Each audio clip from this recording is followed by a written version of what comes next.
Halo, keluarga Indonesia yang hebat. Tahukah Anda bahwa laporan Global TB Report 2024 menyebutkan bahwa Indonesia menempati posisi kedua dunia dalam hal beban kasus TB setelah India, dan diperkirakan ada 1.090.000 kasus TB setiap tahunnya. Termasuk kasus pada anak-anak penderita TB di Indonesia yang setiap tahunnya lebih dari 20.000 kasus.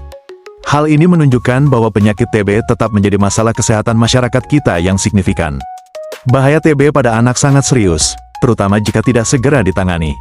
TB dapat menyebabkan berbagai komplikasi serius, seperti kerusakan organ paru-paru, meningitis TB, dan TB tulang. Maka dari itu, keluarga Indonesia yang hebat, hari ini kita akan belajar sesuatu yang penting agar kita semua tetap sehat dan ceria. Eits, jangan takut dulu, kita akan kenalan dengan TB ini, biar kita tahu cara menjaga buah hati dan keluarga Anda. TB itu singkatan dari tuberkulosis. Penyakit ini disebabkan oleh kuman kecil sekali, yang namanya kuman Mycobacterium tuberculosis.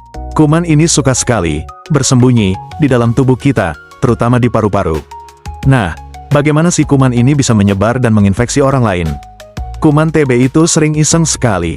Dia suka ikut terbang kalau ada orang yang batuk atau bersin. Jadi, kalau ada orang TB yang batuk atau bersin tanpa menutup mulut, kuman ini bisa ikut terbang di udara dan bisa terhirup oleh orang lain. Mirip seperti percikan air hujan saat kita batuk atau bersin, tapi ini percikannya kuman.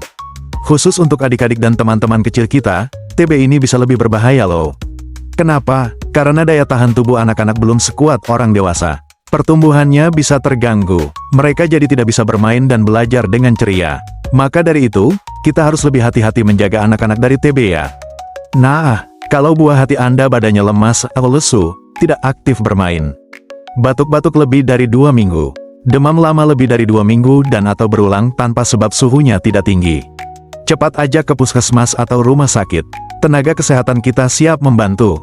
Nanti dokter akan memeriksa gejala dan tanda-tanda fisik, tes darah, tes dahak, dan pemeriksaan radiologi ronsen untuk memastikan diagnosis TB.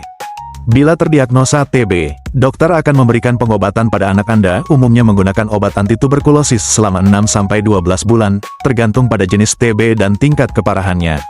Kemudian dokter juga akan memantau secara teratur untuk memastikan pengobatan berjalan dengan baik dan tidak ada efek samping yang serius. Tidak mau kan keluarga hebat buah hatinya meminum obat berbulan-bulan lamanya. Maka dari itu, mari kita jaga keluarga kita dari bahaya penyakit TB. Kenali penyakitnya, cegah penyebabnya dan segera berobat. Tetap sehat dan ceria ya. Sampai jumpa di video kesehatan lainnya. Video edukasi ini dibuat oleh mahasiswa-siswi Universitas Bakti Kencana yang bersumber materi dari Kemenkes Republik Indonesia.